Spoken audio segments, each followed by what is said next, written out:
Hey everyone, this is John the Watch Concierge, and today I'm going to be reviewing a watch from my collection, of course, as always. And this is actually from a brand called Akribos XXIV, which I don't think is actually still in business, at least not for making new models. Maybe they just sell their older models that they have and whatever they have in stock. And it's a brand that's been kind of dead. You can usually find their watches mostly on third-party websites or places like Amazon. So usually you'll find good discounts and prices on those third-party websites and on Amazon rather than going on their official website. The quality of this watch and their other models are relatively the same, so I don't think they have anything that's really stands out as special and really high quality. These are more on the affordable luxury end of things, and so they're all made in China, of course. And I believe this brand is actually affiliated with another brand which is a little bit more popular. It's Sterling Original, so I think they're out of New York, Brooklyn, New York, and that's Sterling Original. I think is also the kind of the parent brand, and then under it there's also these other sub brands that they own. Correct me if I'm wrong if you find out something else, but if you look into their websites and what other brands are affiliated with them, I believe Sterling Original is the parent company. And of course, Sterling is a lot more popular. You can see a lot more models and their advertisements online, as well as a lot of their watches on Amazon. And it's kind of the same thing if you go onto the Sterling Original website. The prices are much higher than what you would find on Amazon and other third-party websites. So usually I don't recommend, if you're going to buy any of these kind of fashion watches, don't go to their official websites. Try looking before in any third-party websites to see if you can get a better deal on whatever model you're looking at. So before we kind of dive into what the watch brings in terms of quality and everything, let's go ahead and take a look at what comes with the watch. There was a box, but I no longer have the box, so this is all I kept. International warranty card. This is where everything comes in. So you got the instruction manual as well, and you can see it's for this particular model. So you got the multi-function, multi-complication, day, date, 24-hour time, and in a different way, as you can see by the dial there. It's not the typical day, date, and 24-hour time on a dial.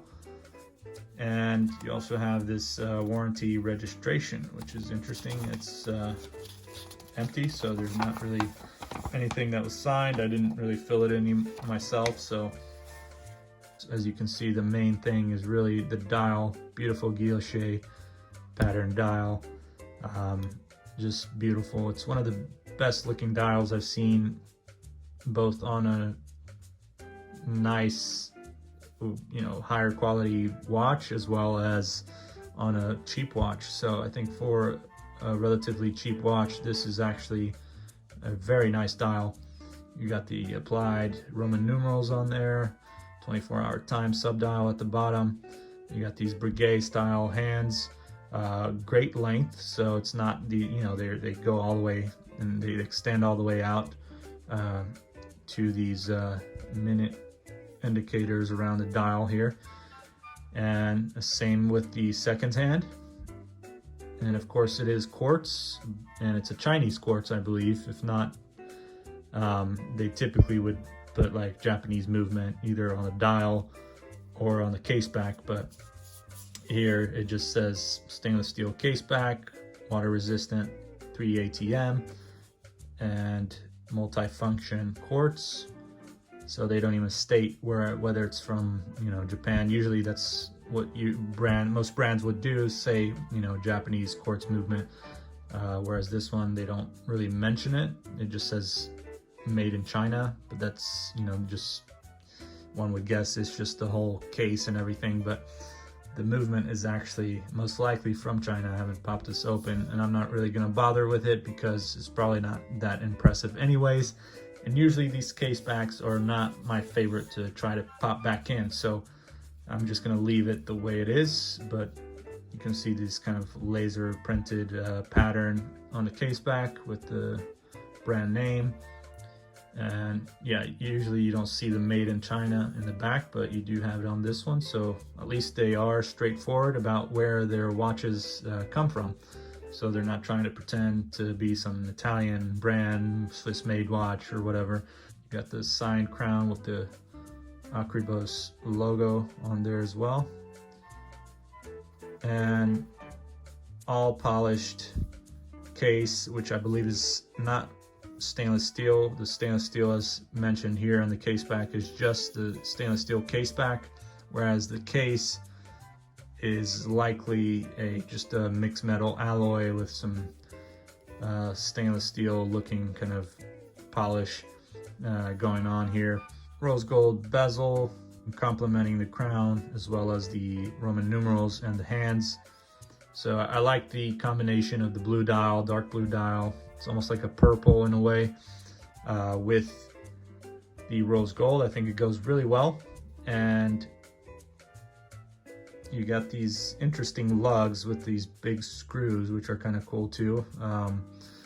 The quality of the leather is actually rather nice for an affordable watch within the price range of, I believe, $45 to $75 or so on Amazon, which is, I believe, what I bought. I think it was around maybe $45 to $65. I don't think I paid more than $65 for this watch actually. So I'd have to double check, but the case size is 44 millimeters. Case thickness is 11 millimeters. Does look a bit chunky, but also I think it has something to do with the lugs and how they kind of just go down.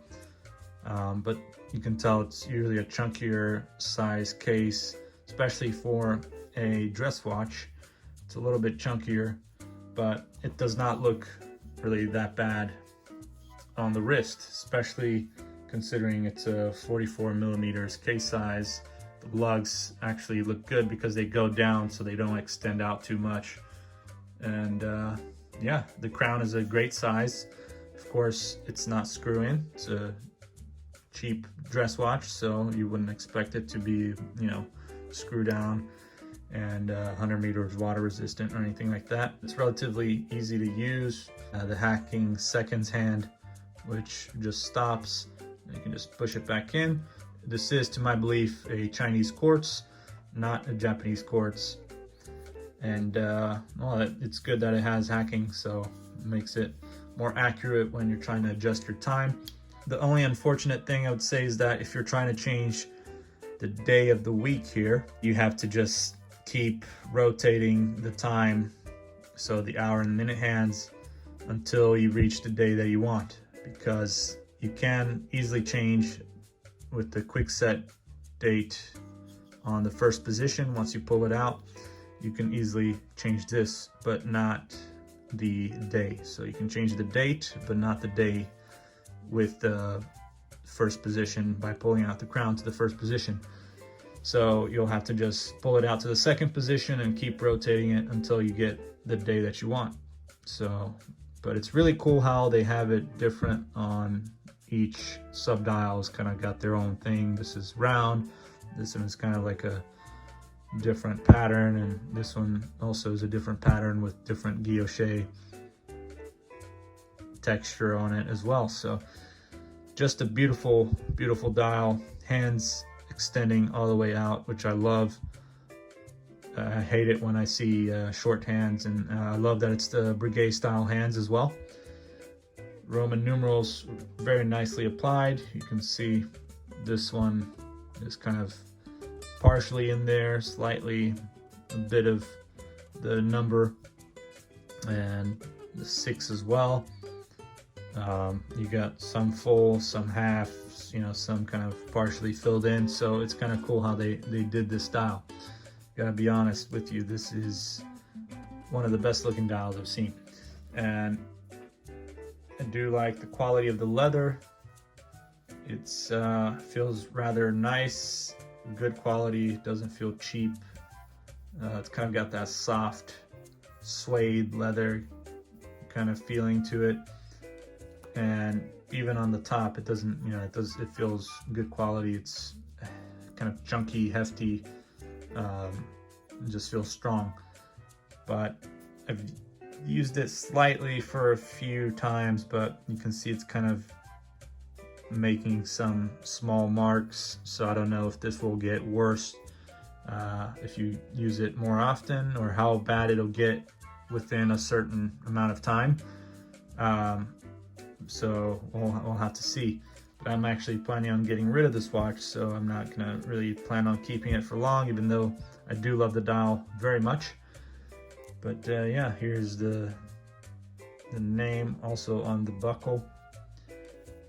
And mineral glass, so of course no sapphire crystal on this. This is just a very simple yet complicated watch. You got the triple complications in there, 24-hour time, day, date, and that's about it. But really nice looking dial. And that's all I have for you today. So thank you for tuning in. Make sure to check out all the other videos I have on my channel. If you have any questions or any comments about this watch, please let me know, and we can do this just so you can see how it looks on the wrist. So there you go. As I mentioned, looks decent. Does not look too big. You can tell it is a little bit chunky, but because of the lugs and how they are coming down, you also don't have the lugs that kind of extend out too much, so it doesn't look ugly on the wrist. So definitely a good size. They could have made it smaller. 44 millimeters I think is a little bit too big for a dress watch, so 40 millimeters would have done fine, and maybe a little bit thinner would have also been nicer. But good watch. Definitely recommend if you're into, you know, dress watches and you don't want to spend too much. This is a quartz watch, so keep that in mind. So if you're looking for something automatic, you can also look into Orient Bambinos and things like that, so, or any Seikos. And thank you very much. Take care. I'll see you guys next time.